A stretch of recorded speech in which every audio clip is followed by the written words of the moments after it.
Hello, everyone, and welcome to the third episode of our WTC special series. Tonight, I am joined with Mr. Dan Tacken of the Swooping Magpies. He's also known as Nads. Nads, how you going tonight? Starting to feel pretty nervous. It's a week and a half away, but everything's starting to come together. Everything's lining up. So yeah, good. That's good. That's good. I'd be worried if you were too confident going over, because this is your first WTC. So, as Yes, opposed number to one. Whaley and Gigantor, Nads is a complete newbie in the international scene, but he is Yeah. another fantastic representative from Australia. So we're going to be talking to him tonight about the nerves and going over for the first time. But before we get into it more and learn more about how he's feeling in regards to the upcoming WTC, give us a quick crash course through yourself. How'd you get into the hobby? Okay. Look, I think in primary school, I remember just meeting up with a friend, making friends with someone, and he had, I think, was the original one of the original Warhammer starter kits that came with like I want to say high elves and dark elves. I can't remember. It might have been high Could elves be. and lizardmen. Um, and that kicked off my love affair with the hobby. Just Mm. played Warhammer, the old school Warhammer fantasy battles, where I just played Lizardman through up until I want to say seventh edition, maybe. I can't remember. But then I went off to uni and all the fun stuff that goes along with that. So I dropped a lot of my nerd stuff. I actually completely missed the entire AOS. I didn't realize that had happened. Mm. And then after settling down a bit and deciding, I need some hobbies now, I tried to get back into Warhammer Fantasy Battles and discovered what had happened. Yep.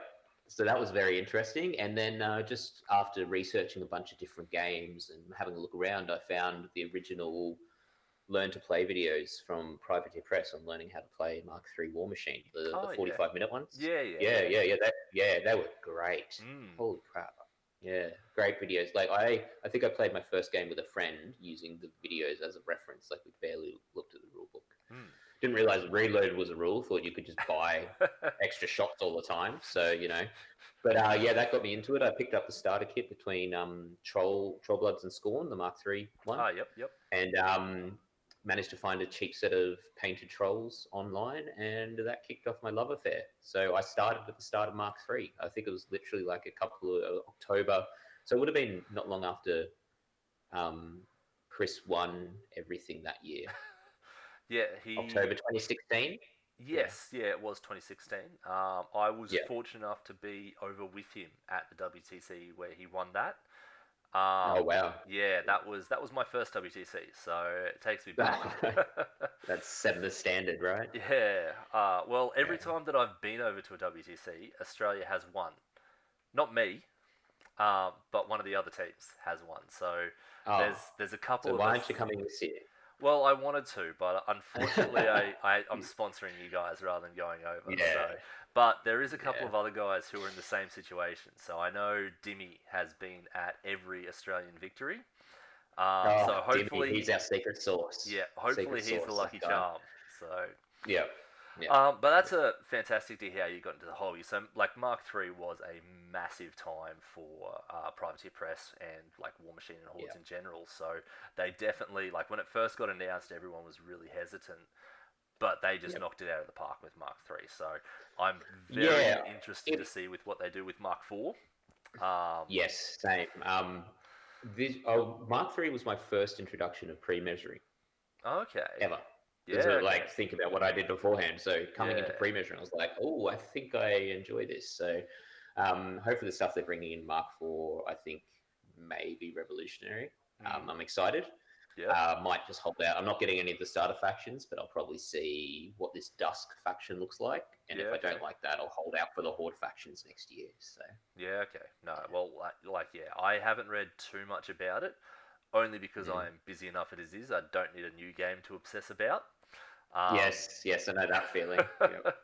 yeah, so rather, instead of talking about Mark IV, because I'm assuming that you've Mhm. been following it quite closely, because I've always seen your name Yes. popping Yeah. up on all the comments about it. Yeah. So Yeah. I'm assuming you can talk about it all night, but between Yeah. now and when Mark 4 comes out, there is a pretty big tournament that you're going to. So we should Yes, just probably a focus on yeah, that. yeah, So this is your first time going over to the WTC. yes. How nervous are you? Very, very. I'd probably say this is. I'm feeling actually probably about as nervous as I was the first time I went to CanCon, where I felt like I wanted to actually. I wasn't just turning up to play games. I was turning up to play the game Yeah, and try okay. and get some wins. That was more. I feel was more. It's different. It's different because also being a team event, right? There's a few more layers on it, and talking with your teams, and especially when I'm, on a team with Jeff and Potsy, two previous WTC winners. Yep. The stakes are higher, and not only Yeah. that, you've got to carry the reputation of the Australians with us, right? So, Yeah. Oh, yeah. Like we are yeah, not to toot our own horns here, but Australians are fairly highly regarded when it comes to war games. I know that the AOS Australian team didn't manage to take it out, but I know there was a lot of success from the 40k guys. So yeah, a win in the 40k and in War Machine would be pretty huge for Australia. And yeah, then maybe next year we'll go for the trifecta and try and take out AOS as well. yeah, So yeah. Why not show yeah, them? just Show not not just good at sport. We can do e games too. Sure. yeah, yeah. Um, Yeah. So, because it's your first time and you are nervous, which Mhm. makes perfect sense, I know I was ridiculously nervous the first time I went. What are Yeah. you doing to prepare that you kind of wouldn't do at a normal tournament? I'm playing a lot more what if games Yeah, where okay. like people play lists into me that I request, or I'll do it vice versa. And even though you're not playing your army, it's about learning just all the little intricacies, because you can think we're looking at the world meta now. Mm, Um, and while there is a prevailing one, it's the local metas that are defining some of those lists. I mm, mean, the most definitely. obvious example is you look at Whaley's Cricks versus anyone else's Cricks, right? Yeah. Um, yeah, especially because we've been playing amongst ourselves quite a lot and working through a lot of theory crafting. Because as you were there for the team bonding Yep. boot camp weekend, right, where everyone bounced ideas off them. There's a lot of theory, a lot of chat. Mm, Um, I'm definitely going a lot more deeper into it than I thought I would. I mean, there's the pairing process in the Excel sheet. Everyone does that, but really putting a lot more effort into understanding every nuance that I can. yeah, okay. So Yeah. really, Um, really trying to like not game the whole thing, but figuring mm. out what each list really does and the best way to kind of counter it. Would that be kind of accurate Yeah, with how it is? Yeah, okay. Yeah, definitely. Or find those tricks, or try to push these play a list and then push it into an archetype, because then the mental load to try and analyze 500 lists. If I can just start slapping archetype names on, really filtering certain lists to a certain group, then I can assess them a bit better, and then you know, yeah, Yeah, work out okay. what's going to work, what's not going to work. And I think the best one has been just playing, getting players of the best players in Australia to play factions into me lists from the that are already up there. If I can pull out a 50-50 win against an Australian player playing a list he's not used to and giving them lots of takebacks while not giving me any, Hmm. probably putting me in a very good situation for the actual tournament when we're Yeah, on the clock. yeah. Yeah. Yeah, no, that sounds awesome. Like I know, in the previous one, I've been really focusing on trying to improve and get better. Um, you want your opponent playing as well as possible, so it kind of came up with this unique situation where when we were practicing, someone would make a mistake, whether it would be me or my opponent, and whoever Mm. made the mistake would want to continue playing with the mistake in play, whereas their opponent Yep. wants them to take it back because both people want to play the best of their ability, but you want to go, cool, if I make this mistake at the actual tournament, how do I come back Yep. from it? Whereas your opponent Yeah. wants to go, it's Yeah. like, no, you've made a mistake. I can't capitalize on that. I need to play like you Yeah. haven't. So, And whenever I've been playing people under that guise, we always, particularly with Whaley and some of the Lizard boys, we have a chat about who is this game for, mm, right? For example, Sunday night, I played Whaley, where he dropped a list into me that he hasn't been playing for a while, but it's very prevalent in the other ones. And, he played it. We did all his takebacks for him, but I had to accept all mine. Yeah. Right. Making that decision on what is the objective, what is the outcome we want from this game, and having that as a conversation so we can work forwards is very important for that training. Identifying what you're trying to get out of this session, because we've only got so much time before we go, and that's getting closer and closer. So. Yeah. So really kind of going into each game, this game is for you to learn how to play into this list. Not just this is just us just honing our skills. It's we're focusing on one person. No, that's really interesting, and it's a really good idea. Like it's because then I'm assuming you then flip it and then you play one of the other popular lists. Yes, and that's exactly what I. Yep.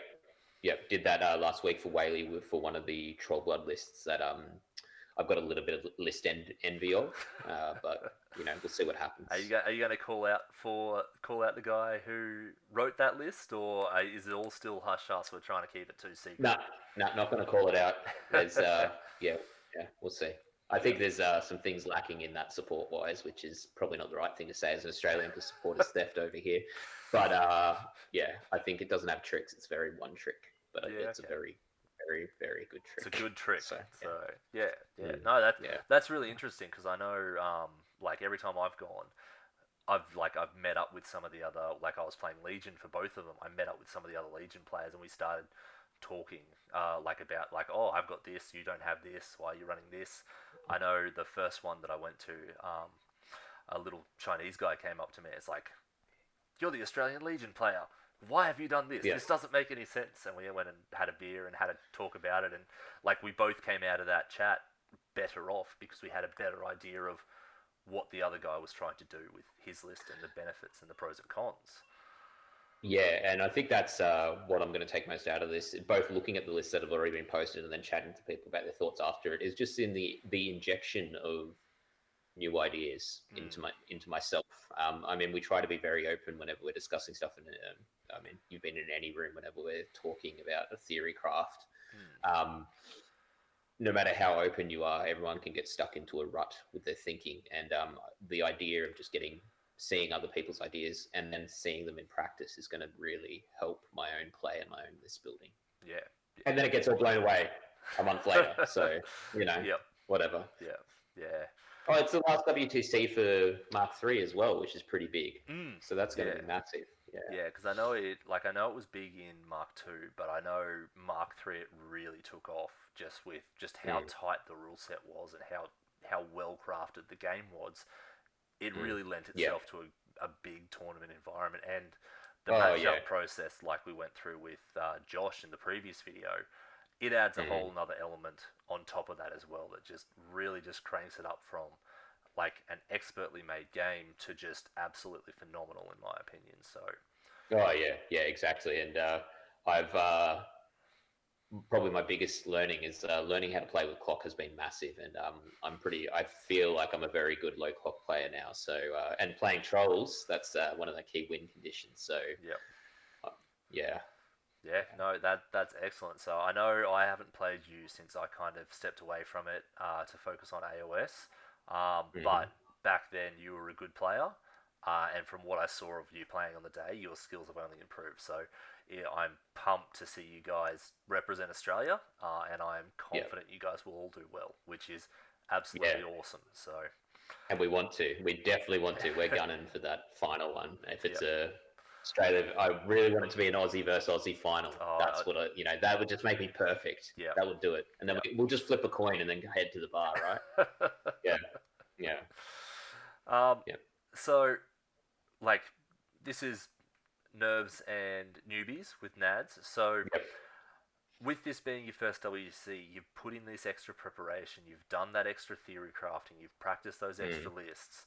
Is there any advice you have for someone who it's their first time going to a big event, or this is the next event they're going to is bigger and better than any event they've been to previously? Yeah, I've got a funny story that works with this. So my advice is don't, even though you're trying really hard to do well, don't attach your self-worth to how well you perform. Okay. It sounds weird, right? Yep. But I remember the first CanCon I went to when I was like, yep, I practiced, I've crafted my list. I was like really, really, I was keen. I was like, yep, I want to go better than I've ever been before. And by then, back then I was still like a X and one X. So I'd like win one game Mm. near the end where I was pairing up against some other players on my skill level. But I was like, I want to get at least 50-50 wins. Yep. Yep. That tournament, I played 4 games, and the only game I won was my opponent had to forfeit because he stood on his glasses just before the game started, and he is blind as a bat without them. So he had to forfeit to be able to drive to the nearest place that had generic glasses, and Oh. buy a set so that he could play the fourth round. And that shattered me for a little bit. Yep. All that effort I put in, and it just went downhill. So remember, it is just a game. Try your hardest, and Yes. if you do lose, just enjoy it. Yeah. Yeah, that's Yeah. probably my best one, the best one I've got. Because honestly, like I stopped playing the game for a little bit after that. I was just like, what is the point? I put all this effort in, and yeah. So Yeah. No, and that is that's like my advice. I wholeheartedly agree with that advice. Yeah. I've been to events. I've kind of gone. I'm gunning for like a 4-1. I'm gunning to win it. I'm gunning for a podium, and then to not get it is devastating. Yes. Yeah, like Yes. you Yeah. have to really take that step back and go. I didn't get what I was gunning for, but I still had a great time. I still played 5 great games. Like I still hung out with my friends. It was an enjoyable Yeah. weekend. I just didn't get the result that I wanted. And Yeah. part of that Yeah. is being able to recognize like this is a dice game. There is a bit of randomness. Sometimes the dice just don't cooperate. Other times Oh, yeah. you make a mistake and it's completely your fault. Either way, it doesn't matter. Yeah. You had it. Yeah. Yeah. That's what it is. Let's be honest. We're adults pushing around plastic men that we've painted. Yeah. That's what we're doing, and rolling dice. Yeah. Yeah. When it comes down to it, Yeah. if you enjoyed the weekend was a success Mm-hmm. in my opinion. Anyway. Yeah. So Yeah. yeah. Yeah. And that kind of gets us into the next thing. Mm. But you go to an event, you might not get the result that you wanted. You wanted to just Mm-hmm. push that limit, just get that extra win, and you don't get it. What keeps you coming back? What keeps you in the hobby? Well, specifically for War Machine is because the game is just so tight and everything. Yeah, Like okay. when you get a loss, it's like it was a loss, right? Dice can come into it for sure, but because of the bell curve system, the 2d6, and there's always something to take home from it. It's not like I had a bad experience with the person or the rule set or something. It's just so clean and so good to play. I feel like I'm always learning something when I play, which is really important to me. Very important Yep. to me. In wargaming in general, I'm a very competitive person. When I have people come over to my place, we play cornhole, which is an American style Yep. backyard game. And whenever I start playing with them just beforehand, I always lean over to my opponent, especially because we're normally, it's like a party having some drinks. So I apologize ahead of time. I'm like, I'm probably going to spurt out some horrible names at you if you start performing well. It's reactive. I have no control over it. At the end, I'll be all happy, but during, Yep. I'm very competitive. So as long as it's competitive, balanced and competitive, I will enjoy it and I will play it to the best of my ability. Yeah. Yeah. And I think that's what brings me to this game constantly, either War Machine or any of the other ones I play. So yeah. Yeah. Yeah. So it's just a good solid game. It's a it is a test of skill between two people, and Yeah. having a good balanced test of skill is absolutely addictive. Yes. Yes. It wasn't the game that beat me, it was the opponent, which makes it so much better. Mm. I love the idea that someone else beat me. The game didn't beat me, and which is even so much better. Yeah, yeah. I absolutely love it, and this is going to sound a little bit paradoxical. I absolutely love it if I can pinpoint where either I went wrong or they outplayed me, because if it's something like that, it's something you can work on. It's something you can remember. You can remember not to do that next time. I played a game against Nick at the training camp. You guys, Nick was one of the coaches there. Yeah, First game of War Machine in like 5 years or something. And I got assassinated top of 2. because I put my caster Oh yeah. just an inch too far forward, literally half an inch back. She would have been safe. Yep. Yep. But I didn't fully respect the Mangler under Aurora 2. Yeah. Um, Yep. Yep. but I had more fun in that game than I have had in a long time, just because it was like, I messed up. Yep, nope, I deserve that loss, but I remember that Yeah. now. I'm not going to forget that again. So Yeah. Well, my favorite memory about learning something from a game was I flew down to Melbourne for a tournament. Actually, peak COVID was actually between their two lockdown periods. Oh yeah, I had to yeah. isolate, and yeah. Anyway, I remember I was playing against Ben Swallows, one of the guys in Melbourne, very very good player. Yep. And he'd got me on scenario. I had a heavy and my caster left, and that's it, right? I'm just staring at the board state, going, how can I recover this, right? He was like, up on 3 on scenario. What do I do? And then I remembered he had about 20 seconds left on his clock, right? And it's at that point I realized that as long as I can not lose on scenario, my models are effectively invincible, right? And I had 15 minutes left. And over the course of 2 turns, I just contested with little crap pieces that he couldn't kill in the amount of time he had, because he really only had time to do maintenance and clock back. And then I just ran my caster and my heavy at him and recognized that he couldn't, even if he engaged me, who cares? I'll take the free strike. I'll take the 15 damage. Who cares? I've got 2 health left. I'm going to kill you, right? Because he didn't have time to run away from me, didn't have time to kill anything to stop, to actually get the scenario win. And that was a big watershed moment for me to realize how I can weaponize the clock. And it's moments like that in War Machine when you have that big aha moment and you get like a big jump in skill and ability. Yeah. That's what keeps me coming back to the game. That's the good stuff. Yeah, it's just when you unlock and you can just see it at like kind of like higher plane of existence, and you're like, your inner eye has opened up, and you're like, ooh, yes, this is going to be good. Yeah, I've just leveled up. Yeah. Just leveled up. Yeah. It's fantastic. Yeah, that's the stuff that keeps me coming back. What would be one tip or one piece of advice to give to someone who's in this hobby in general? Like, they might be looking to start going to tournaments, they might be trying to get better at tournaments, they might just be starting out. Like, but if there is like one thing that you wish you had heard early on in your kind of War Machine career, what would it be? Setting small incremental goals, right? Okay. Classic one War Machine for people new starting, or they're just looking to advance themselves, is like losing on scenario at the top of 3 or something, right? Or dying all the time by turn 3 or turn 2, or classic blunders. I would, rather than trying to aim for the win, set yourself an incremental goal, such as, just let's not get my caster killed in 3 turns. Let's not lose on scenario till turn 5. Let's try to keep myself to 10-minute turns for at least the first 2 turns, right? Because let's be honest, depending on stuff really doesn't happen until turn 2. Later turn 2. And what you'll find is once you hit that goal and you're able to maintain hitting that tiny goal, move on to the next one, and eventually all these small, we'll call them wins for now, small wins roll together to getting that big win, that big W, right? That's the biggest. That is by far the best advice I could give. Is, doesn't matter if you're losing, as long as you set yourself a goal and you can achieve that goal at the start, at the end of the game, even if you lose, it's great.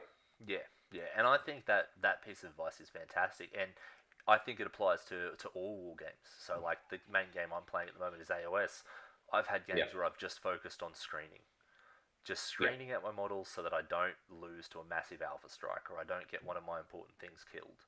I did the exact same thing when I was trying to get better at War Machine. I had a goal in mind that wasn't win the game, but it was, I'm not going to get assassinated, or I'm not going to lose on scenario, or it's just one small thing. Odds are often I lost on something else, but I was successful in what I was trying to do. And like you said, you stitch them all together over weeks, over months, and then suddenly you rock up to a game and you go like, I'm not going to lose on assassination, I'm not going to lose on scenario, I'm not going to lose on clock. Oh, well, the only result left is win. So, okay, well, I'll do that. Yeah, yeah, it starts to become instinctual. Then you stop. I mean, everyone's seen the way Demi places his models. It, it, it just happens, and I think he's Yeah. been playing it long enough that we look at it and like, how do you do that? But reps, just get games in, Oh, yep. just do it. Coming back and playing Nick, I was surprised at how much muscle memory I still had. Yeah. Especially Oh like yeah. I was playing lists that I had played for ages, and I knew exactly what I had to do with everything. I had my Hellmouths up, I had my Chosen running up, I had my Yep. Blightbringer in the right spot. If I didn't Yeah. misplay Yep. my caster, I might have been able to actually compete in that game going on. Yeah. We'll never Yeah. know, um, Mm. but yeah, it's just that repetition, that muscle memory, that kind of that gut instinct. I almost say it is like Yeah. there's a Yeah. reason That's why what it you've done is. something. You're not sure why, Yeah. but it does become apparent two turns later. Oh, I moved him up there Oh, to spread that aura to that. I wasn't thinking yeah. about that at the time, but then when you Or activate when your your thing, opponent, you're yeah, like, haha, I've got your this. yeah, or your opponent does a measurement and it's just out, and you're like, oh yeah, that's right, I did that on purpose. Yeah, yeah. But when Purely, you do that 10 times in a row, that's when you know it's no longer luck. yeah. That's the instinct at that point. Yeah, Yeah, and that's yeah, where the experience comes into the game, and yeah. your skill and your playing ability just absolutely just skyrockets from there. So Mm, yeah, yeah, yeah, yeah. well, thank you so much for your time tonight, Dan. I'm sure you have tons more planning, and I think you've actually got a game lined up after this on Yeah, War yeah, Tables. against yeah, yeah, So I won't keep you any longer because I think that will negatively affect your chances to do well, and I do not yep, want to be the cause of that. yep. So thank you so much for chatting with me tonight. Um, Nice. as this is the last episode, I want to have a big shout out to all the Australian players. You guys are representing your country, and I, for one, think our country is well represented with this batch Oh of yeah, 15 guys going over. Um, you guys are going to do well. Um, it's going to be absolutely awesome. I wish I could travel over with you guys, but unfortunately, I have other commitments that I need to honor. Um, yep, maybe next year for Mark IV, yeah, if you jump into it with 2 feet, I'll probably end up going as well because it's looking like it's going to be a fantastic game. yeah, But yeah. I'm excited. best of luck overseas. Yep. Hopefully, I will be talking to you again because the super special fourth episode in this series will be with whichever team does the best over there. Yep. All right. So hopefully, I get to talk to you again. Otherwise, I will be chatting with either Whaley or Gigantor to round out this special series on the War Machine WTC in 2022. So best of luck over there, man. Thanks for Yep. chatting tonight. No, Hopefully thank everyone, you. thank, hopefully everyone's been enjoying these episodes. But let us know down in the comments below. So until next time, guys. Bye.